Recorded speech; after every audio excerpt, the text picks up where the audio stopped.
Bab 1581 Huang Quan. Jangan mencarinya lagi. Ye Chen melambaikan tangannya dan melepaskan kekuatan gaib Zhou Tian, dan tirai air juga dimusnahkan. Bei Sheng dan Yan Lao Dao saling memandang, dan kemudian melihat ke arah Ye Chen. Apakah kamu tahu di mana itu? Kamu tidak dapat menemukannya, dan kamu tidak dapat menemukannya. Ye Chen berkata dengan ringan, tanpa menjelaskan. Karena itu adalah Chu Agung. Tidak ada yang bisa dilakukan. Sekte semua surga masih kembali, dan bahkan Dewa Pedang dan yang lainnya terjebak di Chu Agung.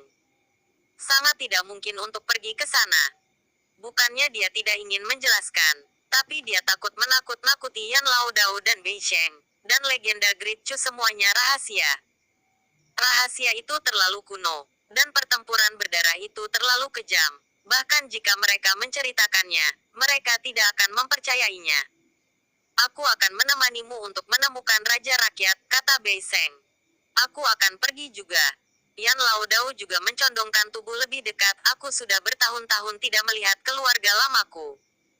Aku akan pergi sendiri. Ye Chen sedikit tersenyum. Pergi sendiri. Bei Sheng dan Yan Lao Dao sama-sama mengerutkan kening, dan jelas bahwa Ye Chen menyembunyikan sesuatu dari mereka. Kali ini, terima kasih kalian berdua. Ye Chen menyeka darah dari sudut mulutnya, lalu berbalik dan berjalan keluar dari taman kecil. Aku pasti akan membalas budi kalian 1 tahun lagi. Hei! Bei Sheng ingin untuk mengikuti, tapi ditarik oleh Daolif lama. Orang tua yang bau, untuk apa kamu menyeretku? Bei Sheng memarahi. Taois tua, saya dapat melihat bahwa Anda jatuh cinta padanya.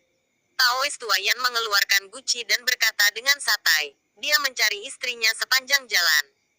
Istri, apakah dia menikah? Bei Sheng membuka mulutnya, dan berita itu membuatnya lengah. Jangan mudah jatuh cinta padanya. Yan Lao Dao berjalan pergi dengan kendi itu, dan kemudian suara samar terdengar kembali, orang seperti dia dipenuhi luka. Bei Sheng menggigit bibirnya dengan ringan. Bei Sheng yang bermartabat, matanya redup. Angin sepoi-sepoi bertiup, mengaduk-aduk helai rambutnya. Dengan senyum masam, dia juga berbalik dan meninggalkan Xiao Yuan, menuju ke timur sepanjang jalan. Punggungnya suram dan sosoknya kesepian. Suku Jiuli juga telah menyatakan diri, dan dia juga menyelinap keluar. Dia ingin memiliki alasan yang bagus untuk menemani Ye Chen menjelajahi dunia, tapi sekarang sepertinya dia terlalu banyak berpikir. Dia seharusnya memikirkannya lebih awal, tapi dia menipu dirinya sendiri. Perjalanannya sepi. Gitu pula perjalanannya, pergi ke kedalaman langit berbintang untuk mengalami dan tumbuh. Di sini, Ye Chen sudah terbang keluar dari kota Ciyu, dan sebelum pergi, dia tidak mengetahui niat Bei Sheng, dan hanya mencari orang. Basis kultivasinya telah jatuh, dan umurnya tidak lama. Waktunya sangat terbatas, dan dia tidak dapat menundanya, dan dia tidak boleh menundanya. Masih ada harapan di hatinya, dan itu adalah Raja Manusia Fuksi, yang hanya menunggu kembalinya Great Chu dan mengubah nasibnya melawan langit. Dan selama ini, dia ingin menemukan reinkarnasi sebanyak mungkin, dan membawa pulang sebanyak mungkin orang ke kampung halamannya. Perjalanannya sangat panjang, tapi dia menemukan banyak reinkarnasi, dan Bei Wei tidak mengecewakannya. Tentu saja, ada hal-hal yang menyenangkan, dan tentu ada juga hal-hal yang menyedihkan. Dia secara bertahap menemukan bahwa tingkat penurunan basis kultivasinya semakin cepat, dan dia menggunakan Zhou Tian setiap saat. Ada juga Zhou Yuan, yang kecepatannya sama dengan basis kultivasi jatuh, dan batu obatnya lemah, sehingga hanya bisa dikurangi tanpa daya. Dia bahkan lebih tua, dan janggutnya beruban, tapi dia tidak repot-repot memotongnya. Setelah dipotong, tidak butuh waktu lama untuk tumbuh lagi. Itu adalah malam lain yang penuh bintang, dan dia berhenti di kedalaman pegunungan, di mana ada bau darah. Di bawah sinar bulan malam, sebidang tanah ini berwarna merah darah, berlumuran darah, sangat mencolok. Ini seharusnya suku sebelumnya, dan Anda masih bisa melihat rumah-rumah yang runtuh dan pilar-pilar batu, serta altar kuno. Sebidang tanah ini penuh kekacauan, bisa dikatakan hancur, sepertinya pernah mengalami perang, dan pertempurannya tragis. Ye Chen melihat sebuah tablet batu dengan kata, Lichuan, terukir di atasnya, yang seharusnya menjadi kampung halaman Xiao Chen dalam kehidupan ini. Xiao Chen datang ke sini sebelumnya, dan dia memasang pesona di sini, dan dia juga membawa kepala putra Dewa Iblis. Hutang darah harus dibayar dengan darah, dan paling tepat menggunakan kepalanya untuk memberi penghormatan kepada orang-orang Lichuan yang dibantai oleh putra Dewa Iblis. Ye Chen berhenti untuk waktu yang lama, diam-diam melafalkan kitab suci pengganti. Di antara orang-orang yang dibantai di Lichuan, mungkin ada orang yang bereinkarnasi. Meskipun bereinkarnasi, sulit untuk kembali ke kampung halaman Dacu. Dia memberkati pesona lagi. Lichuan telah menjadi debu sejarah. Biarkan orang yang meninggal beristirahat di sini selamanya. Abu kembali menjadi abu, dan orang yang tidak layak mengganggu mereka. Di tengah malam, dia berbalik diam-diam dan pergi lebih jauh ke utara. Banyak klan besar di Beiwei telah kembali ke tanah leluhurnya, seperti klan Jiuli, sehingga tanah ini sangat damai. Dalam sekejap mata, selama 3 hari berikutnya, dia berhenti di puncak gunung. Terlihat sangat dekat ada sungai yang mengalir di kejauhan. Saya tidak tahu di mana sumbernya, dan saya tidak tahu kemana perginya. Di luar sungai besar, tidak ada rumput yang tumbuh, dan tidak ada popularitas sama sekali. Saya hanya tahu bahwa itu sangat kuno, dan ada kekuatan misterius yang tertinggal di dalamnya. Bahkan jika itu adalah mata peri, itu tidak dapat dilihat melalui. Ini adalah Huangquan, area terlarang. Bersama dengan api penyucian di kehancuran timur, Huangquan di gurun barat, Belanda di wilayah selatan, dan Tiansu di Zhongzhou. Mereka juga disebut sebagai 5 area terlarang di benua Xuan Huang. Ye Chen tidak datang ke sini dengan sengaja, tapi sedang lewat. Dilihat dari kejauhan, misteri Huangquan tidak kalah misteriusnya dengan 4 kawasan terlarang lainnya. Misterinya kuno dan menakutkan. Ada banyak rumor tentangnya, dan sudah terkenal sejak zaman kuno. Jenis yang masuk tapi tidak pernah keluar. Ye Chen berdiri dengan tenang dan menatap dengan tenang. Dari kejauhan, dia sepertinya bisa melihat seorang wanita menari dengan anggun di kedalaman dunia bawah. Sama seperti Belanda di masa lalu, tampaknya wanita yang sama ilusi, sangat jauh, seperti mimpi. Setelah itu, dia merasa bahwa apakah itu api penyucian, Belanda, Huangquan atau Huangquan hari ini. Dia merasa pernah ke sana sebelumnya, akrab tapi aneh, sangat aneh. Jangan datang ke sini tanpa masalah. Saat dia berpikir, ada juga sepatah kata dari Huangquan. Nadanya berubah-ubah, kuno dan panjang, yang membuat orang merasa kesurupan. Siapa kamu? Ye Chen mengerutkan kening dan menatapnya, siap untuk memindahkan surga. Dunia ini terlalu aneh. Namun, pertanyaannya tidak mendapat tanggapan sedikit pun. Angin tiba-tiba bertiup di antara langit dan bumi, membawa banyak kesejukan, yang membuat tubuhnya gemetar tak terkendali. Tanpa berpikir terlalu banyak, dia langsung berbalik dan melarikan diri. Lihat dirimu, menakuti yang lain. Setelah Ye Chen pergi, ada kutukan di Huangquan, suaranya sangat tua. Jangan khawatir, dia akan datang lagi. Kata Yoyo terdengar, saat dia datang lagi, dia akan berada di identitas lain.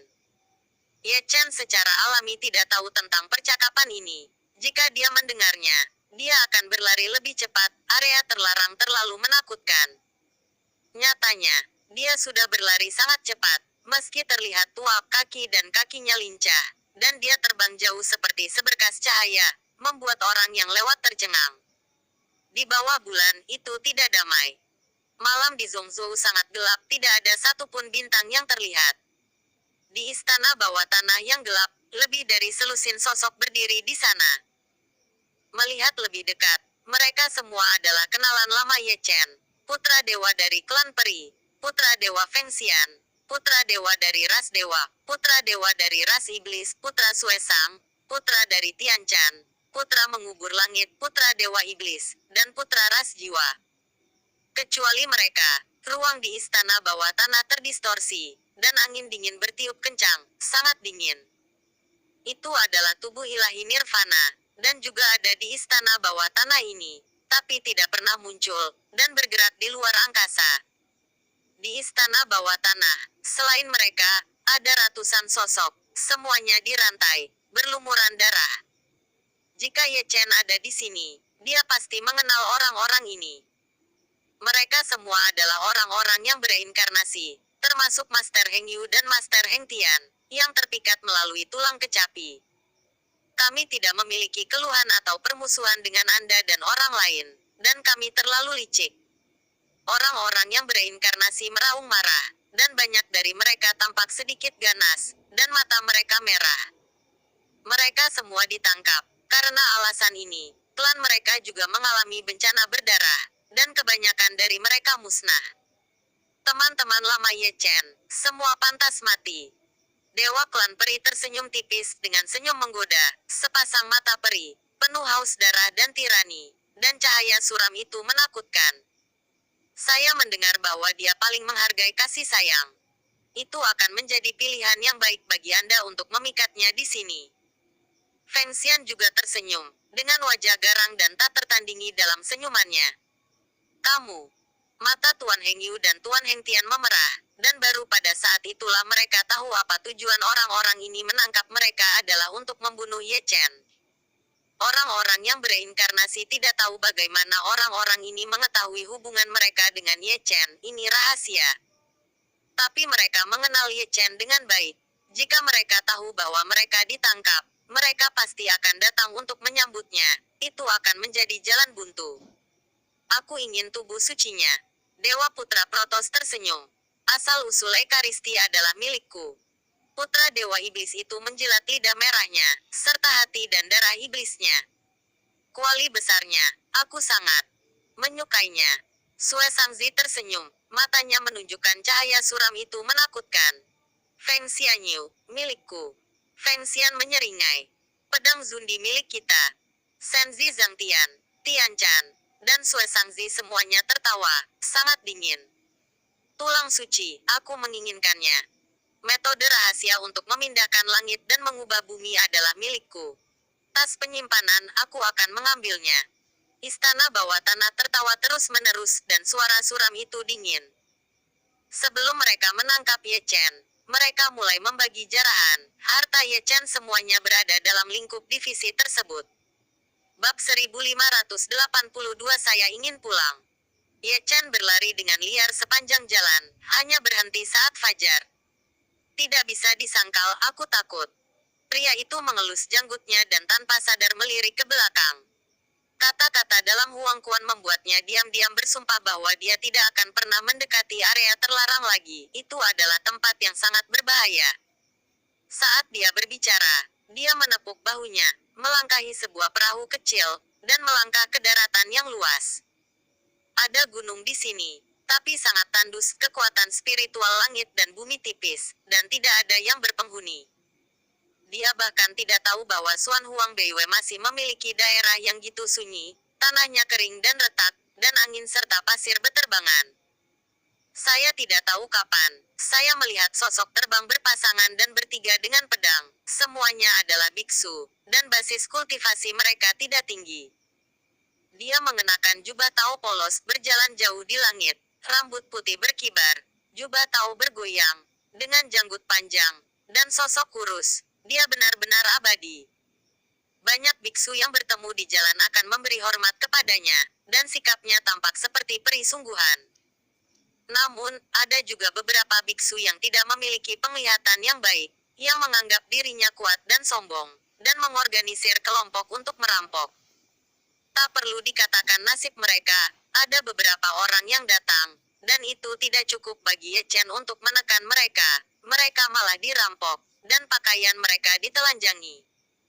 Ye Chen masih baik. Dia tidak menyakiti hidup mereka karena dia mencari kesenangan. Dia membiarkan mereka bersenang-senang. Di jalan lagi, saya bertemu banyak biksu di jalan, tapi saya tidak melihat orang dengan kekuatan gaib yang besar. Tingkat kultivasi tertinggi hanya diperbolehkan menjadi orang suci. Namun, setelah melihat gitu banyak orang dan berjalan gitu jauh, tidak ada yang mengenalinya sebagai Ekaristi. Mengenai hal ini, Ye Chen hanya tersenyum sedikit. Efek ini seharusnya yang ingin dia lihat. Mengenakan tampilan lama ini, diam-diam lewat ke seluruh dunia. Hari sudah larut, dan aku melihatnya melayang turun dari langit. Untuk beberapa alasan, setelah terbang dalam waktu yang lama, saya selalu merasa bahwa berjalan di tanah adalah yang paling praktis, dan saya merasa kembali ke akar saya. Di negeri yang luas, dia seperti seorang biksu pertapa yang sedang berkhotbah, dan pasir kuning yang mengamuk tidak bisa menyembunyikan bayangannya yang kesepian. Tolong bantu saya, senior. Beri saya tumpangan. Saya ingin pulang. Tiba-tiba, kata-kata seorang lelaki tua terdengar, dan mereka dapat didengar dengan jelas meskipun mereka jauh. Suaranya sangat rendah hati, nadanya memohon, dan ada sentuhan kesedihan dan tangisan yang membuat orang gemetar. Ye Chen berjalan perlahan melewati pasir kuning yang mengamuk. Dari jauh, dia melihat sesosok tua bengkok merangkak di tanah, dengan pakaian compang camping dan rambut beruban. Itu adalah seorang lelaki tua, lebih tepatnya, seorang biksu tua. Meskipun dia adalah seorang biksu, dia hanya memiliki alam kondensasi Qi. Melihat cincin tahunannya, usianya hampir 200 tahun, dan ini adalah pertama kalinya Ye Chen melihat alam kondensasi Qi yang berusia 200 tahun. Tolong senior, tolong beri saya tumpangan. Saya ingin pulang. Ketika Ye Chen memperhatikan, biksu tua itu berlutut lagi, membungkuk kepada biksu yang lewat. Dia rendah hati, seperti manusia yang berlutut menyembah yang abadi, tanpa martabat, memohon setiap kalimat dengan kepahitan. Namun, orang yang lewat mengabaikan permohonannya, yang kuat dihormati, dan biksu tua itu adalah seekor semut. Tidak hanya tidak ada yang menanggapi, beberapa orang bahkan berbicara dan memarahi. Tubuh biksu tua itu bergetar, dan dia tidak berani menarik napas, seperti seekor anjing. Dia bersujud di tanah. Saat kerumunan bubar, dia bangkit dengan gemetar, memegang tongkat bambu, dan terhuyung-huyung ke depan.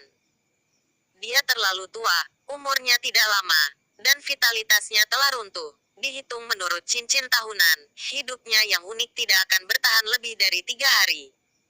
Ye Chen menyaksikan dengan tenang, dan mengikuti tanpa sadar.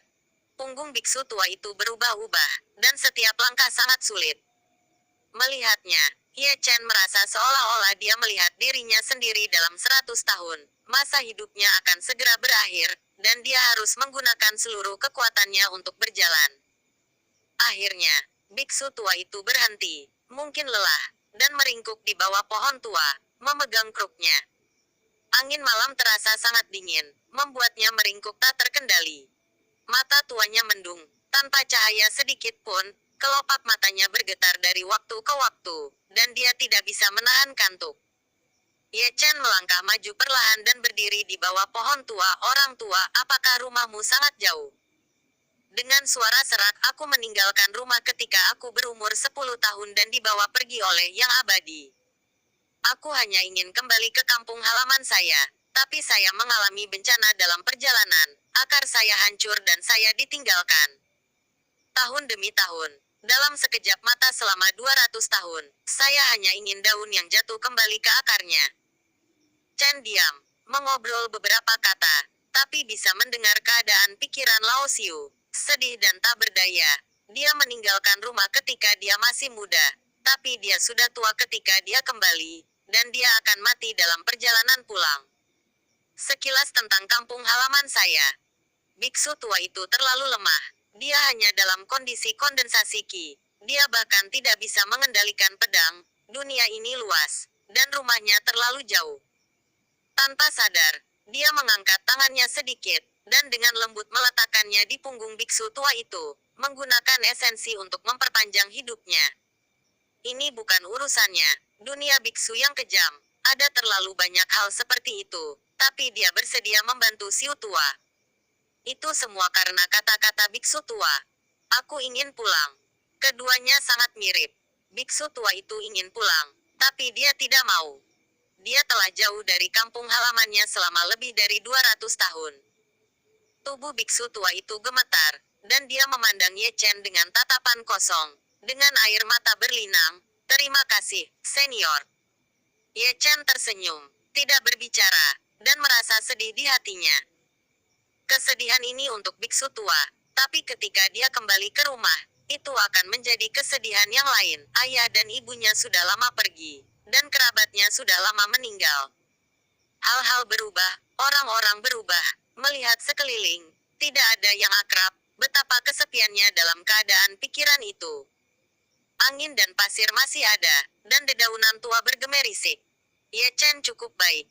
Sambil memperpanjang hidupnya, dia juga memperbaiki akar daunnya dan membantunya berkultivasi. Biksu tua itu bersyukur, ini seharusnya kebaikan yang dia kembangkan di kehidupan sebelumnya, dan dia mendapat hadiah, dan dia bertemu dengan orang yang mulia di jalan. 3-5 menit kemudian, Ye Chen dengan lembut menarik telapak tangannya. Dengan pemulihan Daogen dan penambahan esensi tubuh suci, biksu tua itu menerobos alam, dan lelaki tua itu menjadi jauh lebih muda. Dia bersujud di tanah lagi, menangis gitu keras sehingga dia tidak bisa mengeluarkan suara. Sifat manusia itu kejam, dan ada orang baik di dunia ini. Ye Chen menggunakan kekuatan lembut untuk mendukung biksu tua itu. Kemudian, sebuah pedang terbang terwujud. Dia menginjaknya, memandang biksu tua itu sambil tersenyum, ngomong-ngomong, aku akan memberimu tumpangan. Terima kasih, senior. Biksu tua itu sangat bersemangat sehingga dia buru-buru menyeka air matanya dan naik ke pedang terbang. Pedang terbang meraung dan terbang melintasi langit dengan kecepatan yang sangat cepat. Biksu tua itu berdiri dengan hormat di belakangnya. Mata tuanya menatap ke satu sisi, yang merupakan arah kampung halamannya, yang jauh sekali. Namun, bagi Ye Chen, jarak itu tidak lebih dari menghabiskan lebih banyak waktu. Dia adalah seorang sok bijak. Saat fajar, Fei Jian mendarat di sebuah desa kecil. Desa Sanhe adalah nama desa tersebut. Sebuah tablet batu berdiri di depan desa dengan 3 karakter terukir di atasnya. Desanya tidak besar, hanya 100 keluarga, dikelilingi gunung dan sungai, semua rumah batu, dan satu musawah. Desa di pagi hari penuh semangat, dengan asap dari dapur, petani membawa cangkul, dan anak-anak bermain dan bermain. Mereka semua fana, dengan kesederhanaan yang tidak bisa ditiru oleh para beku. Meskipun mereka vulgar, mereka menjalani kehidupan yang nyata dan nyaman. Biksu tua itu gemetar, dan bergegas ke desa, dengan rakus melihat segala sesuatu di depannya. Setiap rumah, bahkan setiap pohon, sama seperti yang dia ingat. Dia juga dengan panik mencari kerabatnya. Namun, dia menemukan rumah masa lalu. Tapi dia tidak dapat menemukan orang-orang dari masa lalu. Semuanya sangat aneh. Dan orang-orang di desa semua memandangnya dengan aneh. Dari mana lelaki tua ini berasal? Suara ratapan segera datang dari persimpangan desa dan bukit di mana terdapat lebih dari selusin batu nisan kecil.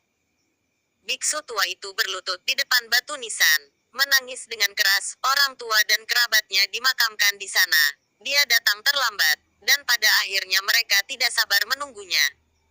Semua orang di desa berkumpul, petani itu membawa cangkul, dan wanita petani itu menggendong bayi. Mereka sangat bingung.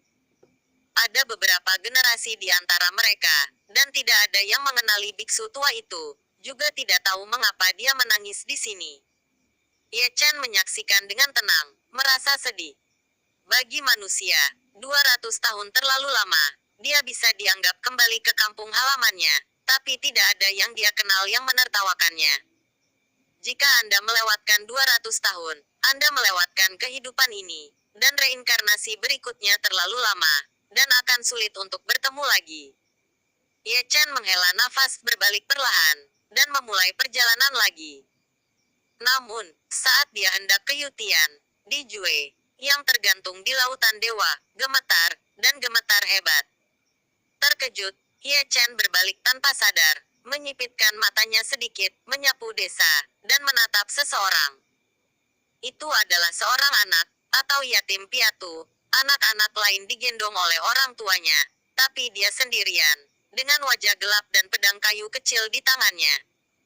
Dia juga berdiri di tengah kerumunan, menatap biksu tua itu dengan mata terbelalak, tidak tahu mengapa lelaki tua itu menangis di sini.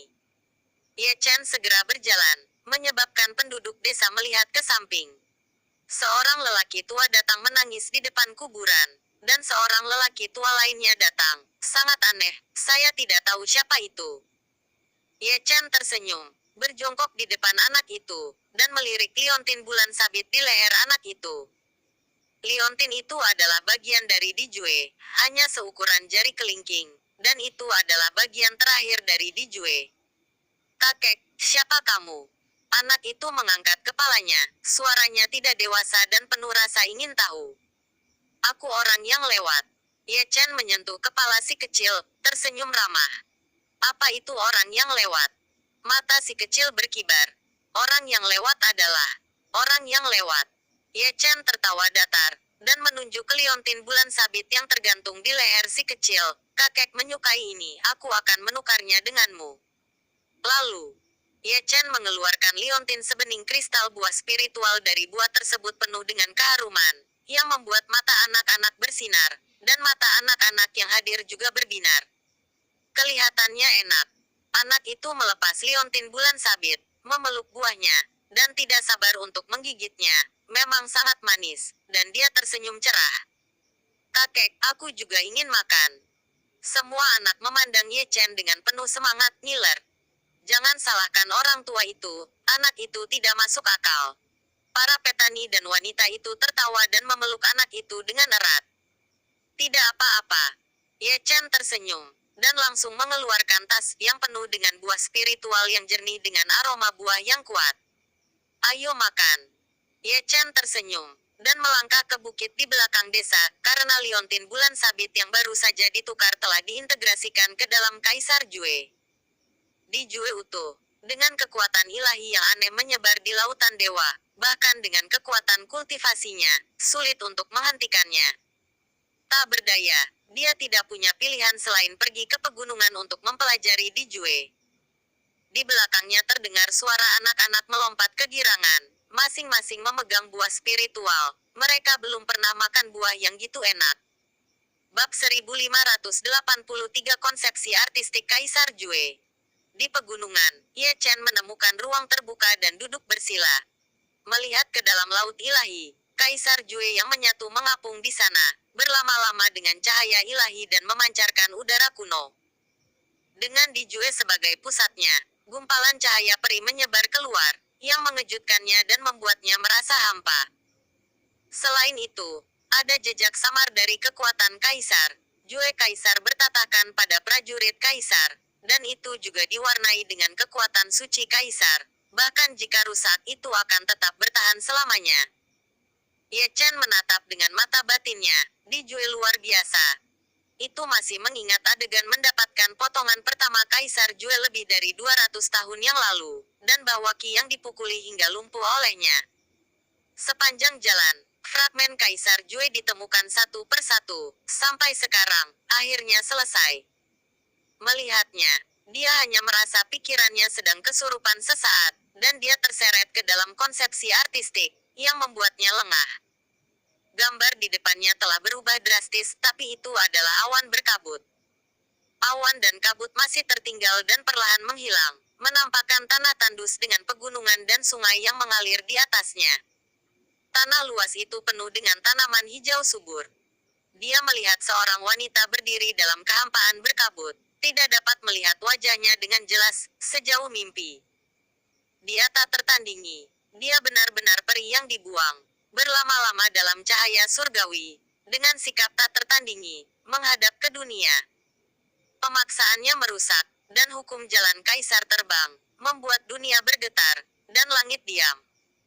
Penglihatan yang tak terhitung jumlahnya terjalin, kuno dan misterius dikelilingi olehnya, yang masing-masing menakjubkan. Besar, hati Ye Chen bergetar, dan dia sangat terkejut. Dengan paksaan seperti itu, saya tidak tahu berapa kali lebih kuat dari para dewa pedang di surga. Keberadaan seperti itu pasti seorang kaisar yang hebat. Apalagi dia masih seorang ratu. Dengan paksa menekan pikiran yang mengejutkan itu, dia melihat ke tangan kanan Permaisuri. Permaisuri memegang pedang peri di tangan kanannya, diukir dengan rune kuno, berlama-lama dengan cahaya peri, dan terbang dengan hukum.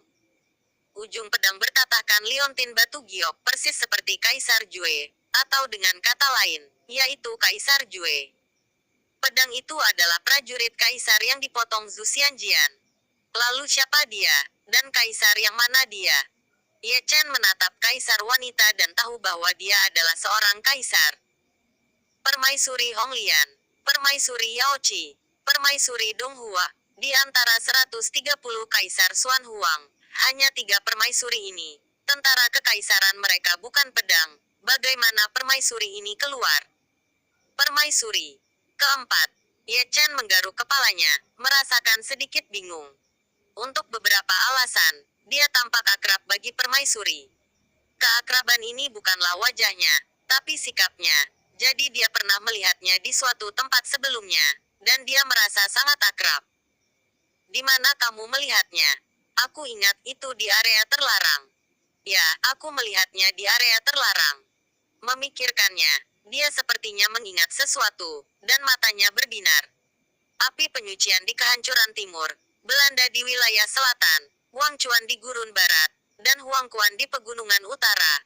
Aku telah melihat seorang wanita seperti mimpi menari dengan ringan, sangat mirip dengannya.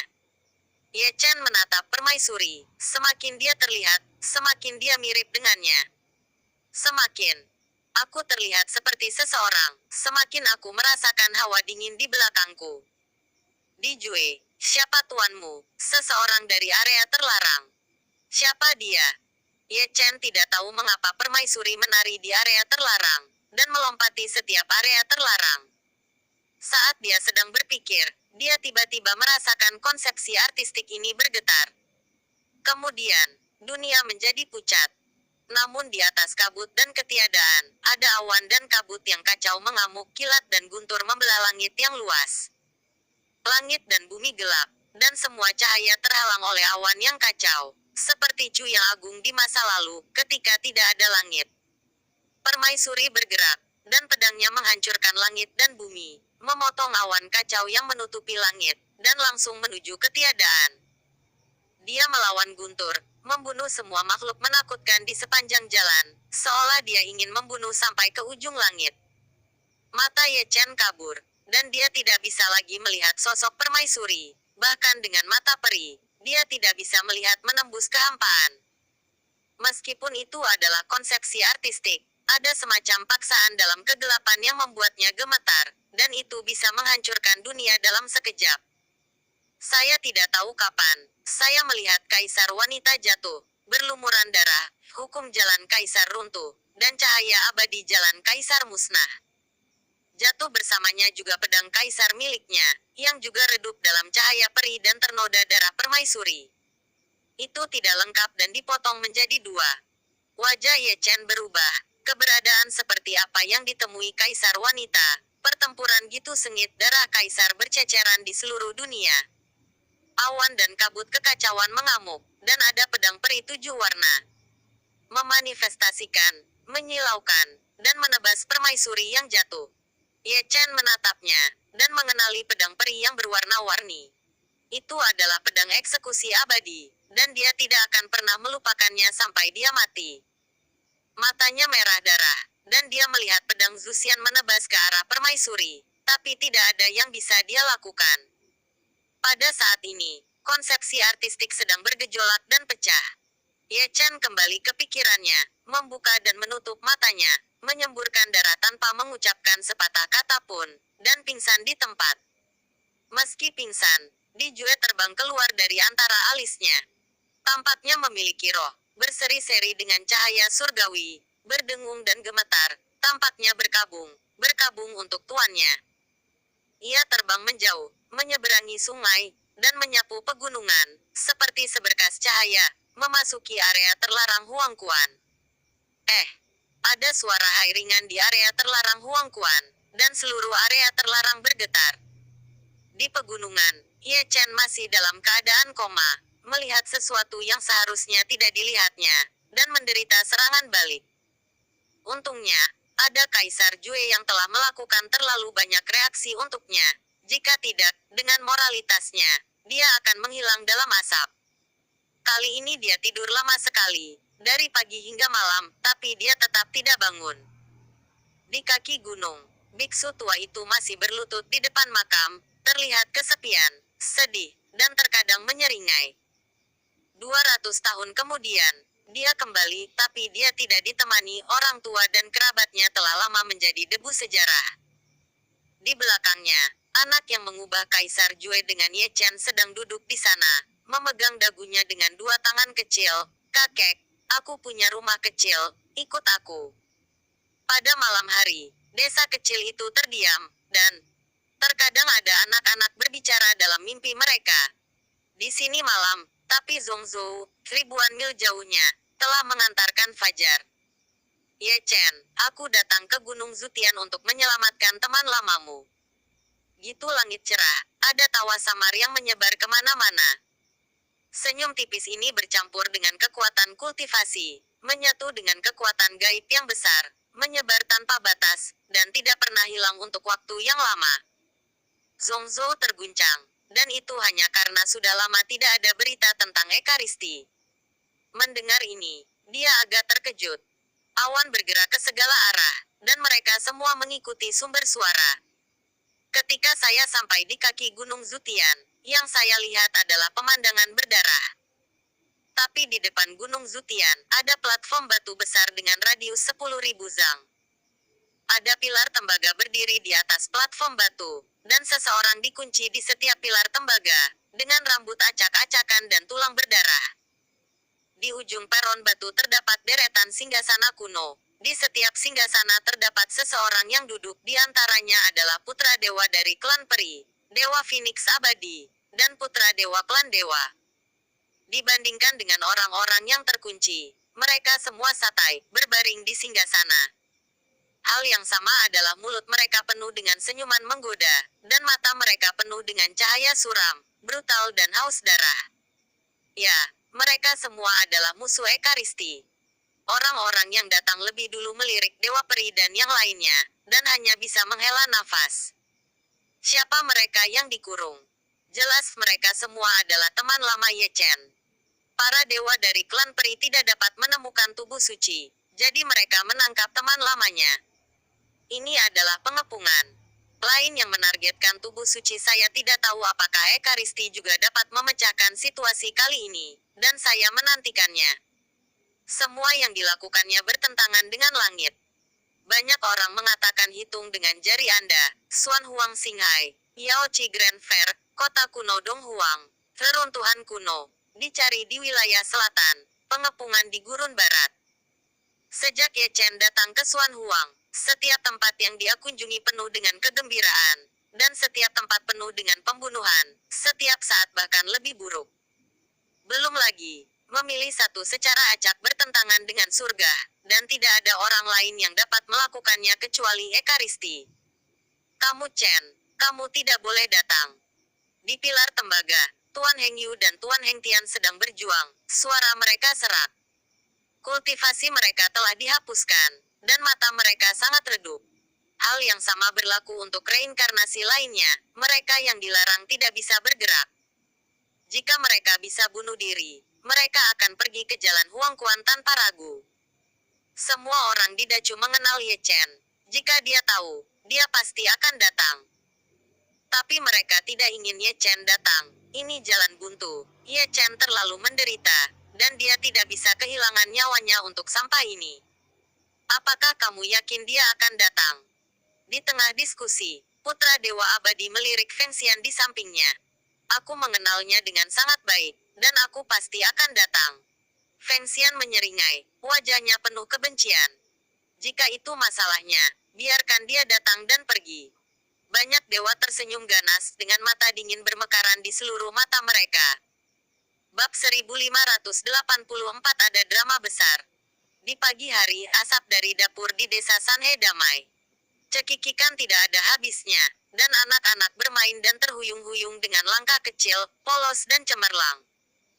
Di kaki gunung, di depan nisan kecil, biksu tua yang menangis dengan mata merah dan mata bengkak bangkit dan sedang membersihkan rumput liar di sisi kuburan. Bocah lelaki itu juga datang untuk membantu, sedikit konyol. Biksu tua itu tersenyum, menepuk kepala kecilnya, memperlakukannya sebagai kerabat, dan bergantung padanya seumur hidup. Semua ini berjalan dengan tertib. Di pegunungan, Ye Chen masih mengantuk, dan dedaunan yang berguguran menutupi tubuhnya, seolah ingin menguburnya. Ketika iblis menyerang 7 roh jahat, itu akan menjadi waktu bagi yang abadi untuk berperang melawan surga. Dalam kegelapan, sepertinya ada suara kuno yang bergema di telinganya, membuatnya tampak kesakitan. Dengan embusan angin bertiup, dia tiba-tiba membuka matanya. Terlihat wajahnya pucat, keringat merembes dari dahinya, dan dia terengah-engah, seolah-olah dia mengalami mimpi buruk. Setelah 3 atau 2 detik kelesuan, dia mengusap bagian tengah alisnya dengan keras. Pikirannya mendapatkan kembali kejernihannya, dan dia mengingat kembali konsep artistik Kaisar Jue. Gambar kuno itu jelas, seorang kaisar wanita yang kuat, yang berperang melawan, dan pertempurannya sangat sengit. Meski sudah bangun, darah kaisar yang berceceran di langit masih melotot, membara di benaknya. Dia tidak melihat akhirnya, dan dia tidak tahu apakah pedang Zuxian membunuh permaisuri. Semuanya tidak diketahui. Kaisar wanita itu sangat misterius, bukan di antara 130 kaisar Xuan Huang, dan memiliki hubungan dengan daerah terlarang utama. Suatu periode konsepsi artistik, saya tidak tahu usia berapa, mengaburkan kebijaksanaannya, dan dia tidak dapat menyingkirkannya bagaimanapun caranya. Di Jue, apa asal-usul tuanmu? Ye Chen berbisik, tanpa sadar melihat ke dalam Shanghai. Namun, ketika dia pergi mengunjungi Shanghai, Di Jue tidak terlihat. Dia mengerutkan kening. Di Jue pergi, tanpa diduga. Sejak dia mendapatkan fragmen pertama hingga Di Jue selesai, butuh lebih dari 200 tahun. Dia berpikir bahwa Di Jue akan memberinya kesempatan. Dia pernah berpikir bahwa kesempatan itu hilang, bahkan Di Jue pun hilang. Itu harus hidup, dan itu harus mencari tuannya. Ye Chen diam-diam menggelengkan kepalanya, dan tidak memaksa Di Jue untuk kembali. Karena itu adalah batu giok kaisar, itu bukan keberadaan biasa, ia memiliki ceritanya sendiri, dan juga mengingat kematian kaisar. Perlahan mengumpulkan pikirannya, dia bangkit dan berjalan keluar dari gunung. Saat melewati kuburan kecil, biksu tua yang masih menyapu kuburan itu bergegas mendekat dan berlutut di tanah dengan suara plok. Anak itu bodoh dan berlutut juga. Di masa depan, apa rencanamu? Ye Chen tersenyum, menggunakan kekuatan lembut untuk mendukung mereka berdua, dan bahkan memasukkan buah spiritual untuk bocah laki-laki itu ketika dia selesai. Jaga kampung halamanmu, jaga orang tuamu. Biksu tua itu tersenyum perubahan, air mata berlinang di mata lamanya. Jika aku tahu ini lebih awal, aku tidak akan memulai jalan yang menyedihkan ini saat itu. Ye Chen tersenyum, tidak. Menjawab, dan melangkah ke langit. Di belakangnya, biksu tua itu melambaikan tangannya sebagai salam perpisahan. Ini harus menjadi sebab dan akibat, tapi juga kebaikan Ye Chen yang memberinya kesempatan untuk mengantarnya kembali ke kampung halamannya. Ye Chen Yutian mengikuti peta, menuju ke timur sepanjang jalan, pergi ke kota kuno terdekat, dan melanjutkan pencarian orang. 1/4 jam kemudian, dia terbang keluar dari tanah tandus ini. Dunia di depan saya lebih hijau, penuh vitalitas dan subur, dan kekuatan spiritual dunia juga jauh lebih kaya. Di ambang daerah yang makmur, ada lebih banyak biksu. Melihat dari kejauhan, ada banyak pelangi dewa di langit, dan masing-masing adalah sosok, entah mengendarai pedang terbang, menunggangi awan dan menunggangi kabut, atau menunggangi makhluk roh. Ada beberapa orang. Para biksu ini tampaknya sedang terburu-buru, bergegas untuk bereinkarnasi, satu demi satu terburu-buru. Apalagi arahan mereka juga sangat konsisten. Ye Chen mengangkat alisnya, dan mengeluarkan seorang pemuda celaka dari orang-orang yang terbang melewatinya. Tingkat kultivasinya tidak tinggi, dia semi-imperial. Itu terbang tepat, dan diambil oleh seseorang pemuda malang itu gemetar dan menatap Ye Chen dengan ngeri. Berlari gitu cepat, apakah ada harta yang akan lahir? Ye Chen menatap pemuda malang itu dengan penuh minat. Tidak.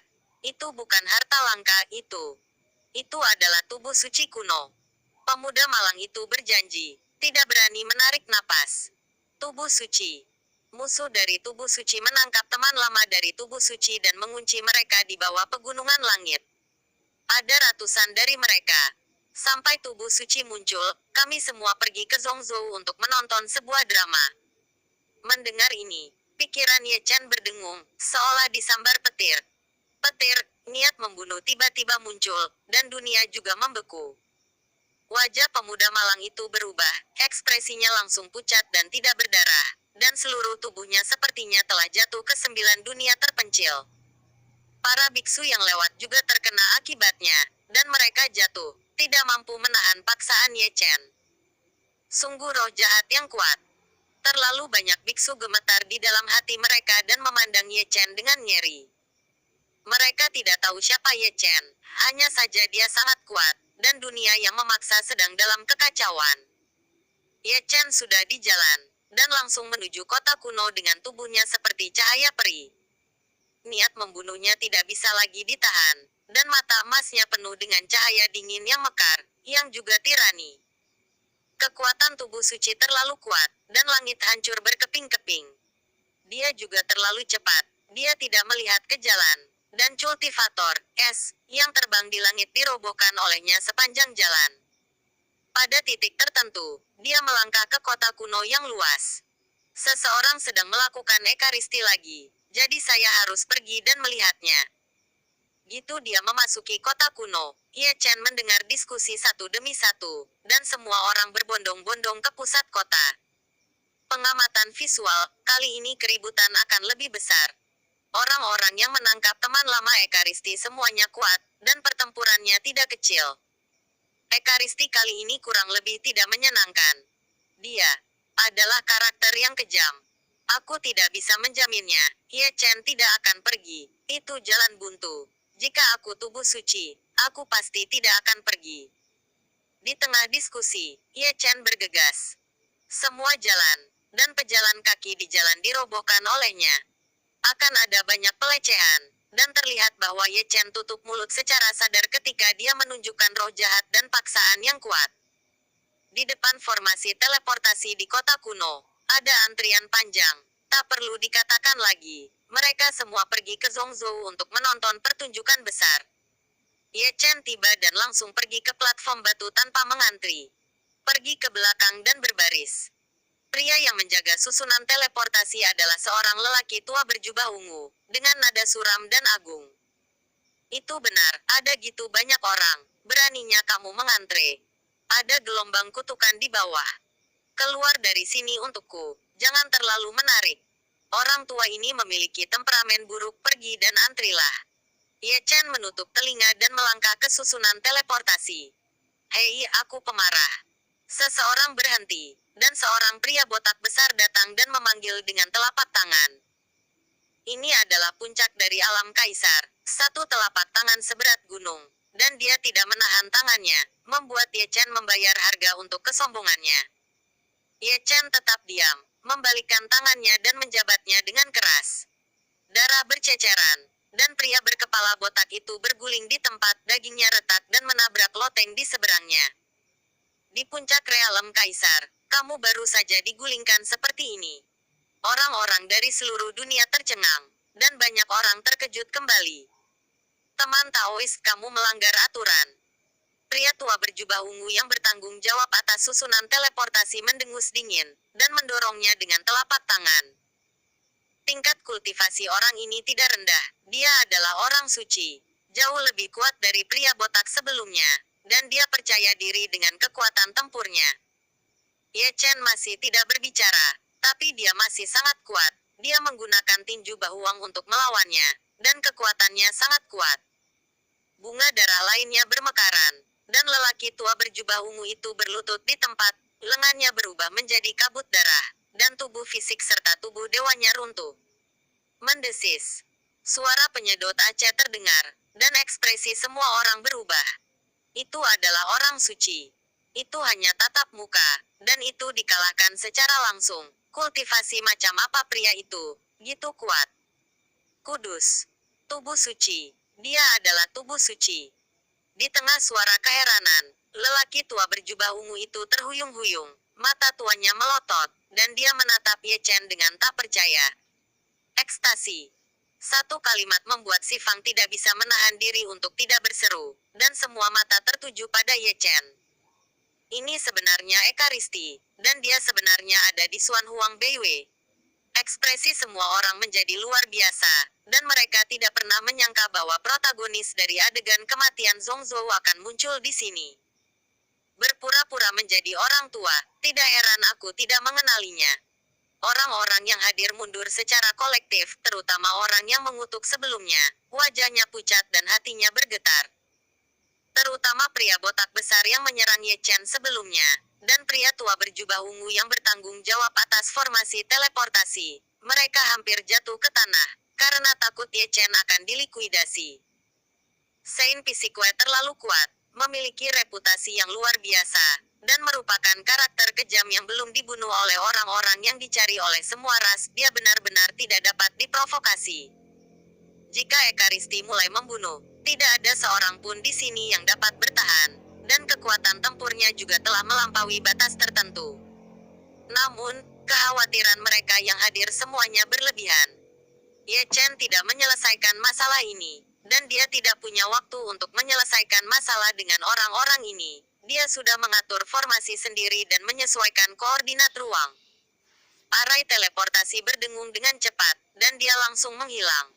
Setelah dia pergi, tidak ada yang pergi untuk waktu yang lama. Setelah sekian lama, seseorang melompat ke formasi teleportasi. Cepat, ayo mulai formasi. Kali ini akan ada pertunjukan besar. Bab 1585 pasif. Xuan Huang Zhongzhou, Gunung Zutian. Kerumunan itu seperti lautan. Melihat jauh dari kejauhan, ada bayangan orang yang terlihat menutupi langit dan menutupi bumi. Di depan Gunung Zutian, ada platform batu setinggi 10.000 kaki, berlumuran darah, dan makhluk reinkarnasi yang dikurung semuanya sengsara. Saat ini, mereka semua seperti tahanan yang akan dieksekusi, berlumuran darah, rambut acak-acakan, memprovokasi segala arah untuk menunjuk, dicerca oleh dunia, rendah hati dan tidak bermartabat. Tuan Hengyu mengangkat kepalanya dengan susah payah, matanya yang tua redup kabur, dan dia diam-diam menatap wajah-wajah jelek itu. Apakah ini orang biasa yang sangat kita lindungi? Tuan Heng Tian tersenyum sedih dengan air mata di mata tuanya. Semua orang yang bereinkarnasi diam, sedih dan marah. Adegan ini benar-benar ironi besar. Di masa lalu, mereka berjuang mati-matian dan menggunakan darah dan daging mereka untuk membangun tembok besar berdarah untuk rakyat jelata di semua wilayah. Mereka tewas dalam pertempuran, tapi mereka juga berhasil. Mereka mempertahankan gerbang semua surga dan melindungi rakyat jelata. Tapi tidak ada yang merasa bersyukur atas kebaikan mereka dan ingin mengirim mereka ke neraka. Kematian adalah kematian. Tuan Hengyu tersenyum dengan air mata di suaranya, dan suaranya serak. Kita tidak boleh menyeret Ye Chen ke bawah. Belum sampai bunuh orang lain. Sebuah cibiran terdengar, datang dari Feng Xian. Dan seberkas cahaya peri muncul. Segera, bunga darah mekar, dan orang-orang yang bereinkarnasi musnah. Mata orang-orang yang bereinkarnasi semuanya merah, dan mereka ingin melawan.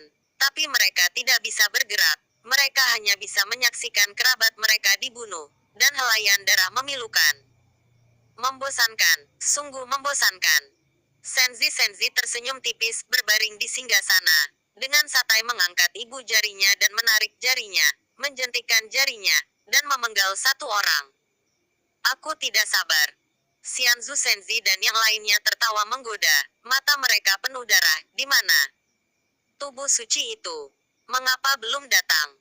Melihat platform batu yang berdarah, lingkungannya gelisah, dan kata-kata datang dan pergi. Jika dia tidak datang lagi, teman lamanya akan musnah. Apakah dia tidak takut pada Ekaristi? Apakah kamu tidak berani datang? Apakah dia pernah membujukmu sebelumnya? Anak Dewa Klan dan yang lainnya, apa yang telah kamu lakukan kali ini terlalu banyak. Biksu tua itu menghela nafas, metodenya terlalu tercela. Bang! Di tengah diskusi dari segala arah, Sutian tiba-tiba mendengar getaran keras. Yang akan datang. Putra Dewa Abadi dan yang lainnya berdiri bersama dan melihat ke kejauhan, dengan senyum menggoda di sudut mulut dan mata suram mereka. Ledakan. Ledakan. Ledakan. Bang-bang terdengar satu demi satu, lambat dan berirama. Setelah mendengarkan dengan seksama, saya menyadari bahwa itu adalah suara orang berjalan. Tubuh Susi seberat gunung, sehingga setiap kali telapak kakinya menyentuh tanah, dunia akan terguncang. Terkejut ke segala arah, mereka pun menoleh ke samping untuk mencari sumbernya. Tapi ketika dia melihat langit, awan dan kabut bergulung, dan aura pembunuhnya luar biasa. Di sana, seorang lelaki tua datang dari langit, dengan jubah tau yang kuat, rambut putih beterbangan, dan sikap peri, seperti peri sungguhan. Apakah itu Ekaristi? Seseorang tidak bisa tidak bertanya-tanya. Energi dan darah yang gitu agung, tidak diragukan lagi itu adalah tubuh suci kuno. Baru beberapa hari sejak saya belum melihatnya, bagaimana saya bisa menjadi gitu tua? Banyak orang tercengang dan tampak sedikit terpana. Ada juga basis kultivasinya, bagaimana dia bisa menjadi orang bijak. Orang tua itu mengelus janggutnya, dan alis tuanya juga mengerutkan kening. Di bawah tatapan semua orang, Ye Chen, tubuh suci, datang dari langit. Melihat orang-orang yang bereinkarnasi dikurung di platform batu, air mata memenuhi matanya dan tubuhnya bergetar. Itu kampung halaman saya. Itu sangat menyedihkan saat ini. Kemarahan yang luar biasa muncul secara spontan. Untuk melawan iblis, para biarawan Dacu hampir memusnahkan seluruh pasukan mereka. Tapi sekarang, orang biasa yang mereka jaga memperlakukan mereka seperti ini. Bagaimana mungkin mereka tidak marah atau kedinginan? Ayo pergi, ayo pergi. Pendeta Heng Tian, Pendeta Heng Yu, dan semua reinkarnasi yang terkunci meraung dengan kekuatan terakhir mereka. Mereka adalah orang-orang yang tidak berguna, dan mereka akan mati ketika mereka mati. Mereka tidak bisa lagi menyeret Ye Chen ke bawah. Dia memikul keinginan Dacu yang telah lama disayangi. Pada saat ini, mereka berharap Ye Chen akan menjadi kura-kura yang menyusut. Tidak ada yang akan menyalahkannya, dan tidak ada yang akan menyalahkannya. Aku akan menyelamatkanmu. Ye Chen tersenyum dengan air mata di matanya, menatap Feng Xian dan yang lainnya. Air mata di matanya berubah menjadi darah, dan perlahan memadat menjadi es. Raja ini berpikir bahwa kamu akan menjadi kura-kura selama sisa hidupmu. Putra dewa dari klan peri tersenyum tipis, melihat ke bawah dari atas Ye Chen. Matanya yang peri penuh dengan godaan. Kamu dan aku memiliki keluhan. Kamu dan aku menyelesaikannya. Biarkan mereka pergi, kata Ye Chen dengan ringan, tenang dan menakutkan. Itu tergantung pada apakah kamu patuh atau tidak. Feng Xian tersenyum ganas, serahkan Kaisar Abadi Phoenix dari klanku. Karena aku datang, aku tidak akan pergi. Biarkan aku pergi dulu. Kata-kata Ye Chen datar, mata terisi berkedip dingin. Sepertinya kamu masih tidak patuh. Feng Xian tersenyum sinis dan secara acak menembakkan sinar cahaya peri, menembus kepala orang yang bereinkarnasi, dan orang yang bereinkarnasi itu terbunuh di tempat. Feng Xian. Ye Chen sangat marah, membunuh dan kejam, dan ingin membunuhnya di peron batu, tapi melihat cahaya peri dari Feng Xian, dan orang yang bereinkarnasi lainnya menembus kepalanya. Kesabaran puteriku ada batasnya. Sudut mulut Feng Xian sedikit melengkung, dan dia memutar lehernya dengan nyaman. Dengan cahaya peri menempel di ujung jarinya, aku tidak ingin mereka mati. Jadi aku menyerahkan Phoenix Xianyu, atau aku akan menjadi gila. Mata Ye Chen merah darah, pembuluh darah di dahinya terlihat, tinjunya terkepal erat, dan darah meluap di antara jari-jarinya. Dia tidak menyangka Feng Xian gitu kejam. Dia tidak memberinya kesempatan untuk bereaksi, dan dia membunuh gitu dia mengatakannya, tanpa ragu-ragu. Jika hanya ada Feng Xian saja, dia tidak akan gitu pasif. Satu-satunya kesalahan adalah ada banyak dewa yang kuat di sini. Yang paling penting adalah orang yang bereinkarnasi ada di tangan mereka, bukan hanya satu atau dua, tapi ratusan kerabat. Meminjam jalan surga, dia bisa menyelamatkan satu atau dua dari mereka, tapi reinkarnasi lainnya akan dimakamkan di sini. Membayar atau tidak membayar? Feng Xian tersenyum lebih ganas. Aku bisa menyerahkannya, tapi biarkan beberapa orang pergi dulu. Ye Chen penuh dengan niat membunuh, menatap Feng Xian. Kamu. Tidak punya modal untuk tawar-menawar denganku. Feng Xian tersenyum, mengulurkan jari giok ramping, berlama-lama dengan cahaya peri, ditujukan pada orang yang bereinkarnasi. Aku menyerahkan. Ye Chen segera menggeram, seberkas cahaya peri melesat di antara alisnya, dan berubah menjadi burung phoenix. Itu benar. Feng Xian mengambilnya dengan lambaian tangannya, dan menempelkannya pada Shenhai dengan ekspresi senang. Biarkan dia pergi, teriak Ye Chen dengan marah. Jangan khawatir. Putra Dewa Jiwa menjilat lidah merahnya, aku sangat menyukai kuali kacaumu. Dan pedang kuasi kaisar itu. Dinonaktifkan dan Sue Sangzi tertawa satu demi satu, sangat dingin. Asal-usul tubuh sucimu. Hati dan darah iblismu. Metode rahasiamu untuk memindahkan langit dan bumi. Tas penyimpananmu. Banyak putra dewa berbicara satu demi satu, tertawa menakutkan. Satu kalimat bergema tanpa batas di langit. Aku pergi, ini untuk mengukir ekaristi kuno. Si Fang menghela nafas sambil menonton pertunjukan, itu terlalu kejam. Jika Ye Chen menyerahkannya, dia tidak akan memiliki apa-apa untuk diandalkan. Menurutmu ekaristi akan diserahkan? Mungkin tidak. Itu tidak layak untuk sekelompok orang yang tidak berguna. Para dewa dari klan peri dan yang lainnya jelas ingin menghancurkan ekaristi. Biksu tua itu menghela nafas diam-diam, telanjang, ancaman telanjang. Pergi cepat. Tuan Heng Yue dan reinkarnasi meraung lagi, meraung histeris. Mereka mengenal Ye Chen dengan baik. Dia penuh kasih sayang. Meskipun mereka tidak berguna, Ye Chen akan tetap bercinta dengannya. Penekanan pada cinta adalah kekuatannya, tapi itu juga merupakan jebakan maut. Bagi orang yang dicintainya, dia lebih gila dari orang lain. Ye Chen, apa keputusanmu?